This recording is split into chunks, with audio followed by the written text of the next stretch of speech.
নমস্কাৰ বন্ধুসকল, এই ভিডিঅ'টোৰ মাধ্যমেৰে জানিম যে মুখ্যমন্ত্ৰী আত্মনিৰ্ভৰ আঁচনিখন কোন সকল লোকে আবেদন কৰিব পাৰিব আৰু এটা পৰিয়ালৰ কেইজন সদস্যই আবেদন কৰিব পাৰিব, লগতে আবেদন কৰিবলৈ হলে কি কি নথিপত্ৰৰ প্ৰয়োজন হ'ব, এইবোৰ জানিবলৈ হলে ভিডিঅ'টো শেষলৈকে চাব। সো বলক ভিডিঅ'টো আৰম্ভ কৰোঁ। এই আঁচনিখনৰ সহায়ত অসম চৰকাৰে 2 লাখকৈ টকা লোন প্ৰদান কৰিব আৰু এই লোনটো একেবাৰে ইণ্টাৰেষ্ট ফ্ৰী লোন হ'ব। বেংকৰ পৰা লোন ল'লে ইণ্টাৰেষ্ট পে কৰিব লাগে, কিন্তু মুখ্যমন্ত্ৰীৰ আত্মনিৰ্ভৰ আঁচনিৰ লোন 1 টকাও ইণ্টাৰেষ্ট পে কৰিব নালাগে। 5 বছৰ পিছত এই 2 লাখ টকাৰ লোনটো পৰিশোধ কৰিব লাগিব উইথাউট ইণ্টাৰেষ্ট চাৰ্জ, আৰু এই চৰকাৰী লোনটোৰ বাবে অনলাইন আবেদন কৰিব লাগিব। 23 ছেপ্টেম্বৰৰ পৰা অনলাইন আবেদন কৰাৰ প্ৰক্ৰিয়াটো আৰম্ভ হৈছে। সো এতিয়া জানিম যে এই লোনটো লাভ কৰাৰ বাবে কি কি কোৱালিফিকেশ্যন থাকিব লাগিব।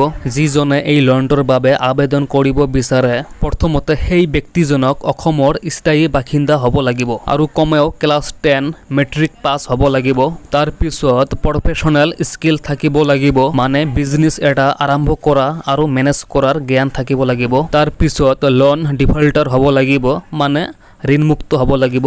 যদি আগতে কোনো বেংকৰ পৰা লোন লৈছে আৰু যদি এতিয়ালৈকে লোনটো সম্পূৰ্ণভাৱে পৰিশোধ হোৱা নাই, তেনে ক্ষেত্ৰত এই আঁচনিখনৰ পৰা লোন ল'ব নোৱাৰিব। তাৰ পিছত সেই পৰিয়ালটোৰ কোনো এজন সদস্যৰ চৰকাৰী চাকৰি থাকিব নালাগিব আৰু এটা পৰিয়ালত কেৱল এজন সদস্য আবেদন কৰিব পাৰিব, আৰু সেই ব্যক্তিজনৰ এমপ্লয়মেণ্ট এক্সচেঞ্জ কাৰ্ড থাকিব লাগিব 1 এপ্ৰিল 2023 আগৰ। গতিকে এতিয়া জানিম যে ইয়াৰ লগত কি কি মূল নথিপত্ৰ আপলোড দিব লাগিব। প্ৰথমতে ৰেচিডেণ্ট প্ৰুফ দিব লাগিব। ৰেচিডেণ্ট প্ৰুফত ভোটাৰ আইডি কাৰ্ড বা ৰেচন কাৰ্ড দিব পাৰে। তাৰ পিছত মেট্ৰিক পাছ চাৰ্টিফিকেট বা মাৰ্কশ্বিট দিব লাগিব। তাৰ পিছত এজ প্ৰুফত জন্মৰ প্ৰমাণপত্ৰ, এডমিট কাৰ্ড বা পান কাৰ্ড দিব লাগিব।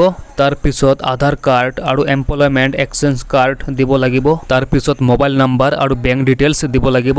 ইয়াত যিটো বেংক একাউণ্টৰ ডিটেইল দিয়া হ'ব, সেই বেংকৰ একাউণ্টত 2 লাখ টকাটো ৰিচিভ হ'ব। তাৰ পিছত স্কিল প্ৰুফ, এইটো কম্পালচাৰী নহয়, যদি কোনো স্কিল প্ৰুফ থাকে তেন্তে দিব, তেতিয়া অতি সহজে 2 লাখ টকাৰ লোনটো লাভ কৰিব পাৰিব। আৰু অনলাইন আবেদন কৰাৰ লিংকটো ভিডিঅ'টোৰ ডিছক্ৰিপশ্যনত দিয়া আছে, তাতে ক্লিক কৰি আবেদন কৰিব পাৰিব। সো বন্ধুসকল, আপোনালোকে যদি প্ৰথমবাৰৰ বাবে মোৰ ভিডিঅ' চাই আছে তেনেহ'লে চেনেলটো ছাবস্ক্ৰাইব কৰিব, আৰু যদি ভিডিঅ'টো ফেচবুকত চাই আছে তেনেহ'লে পেজটো ফ'ল' কৰিব। ধন্যবাদ।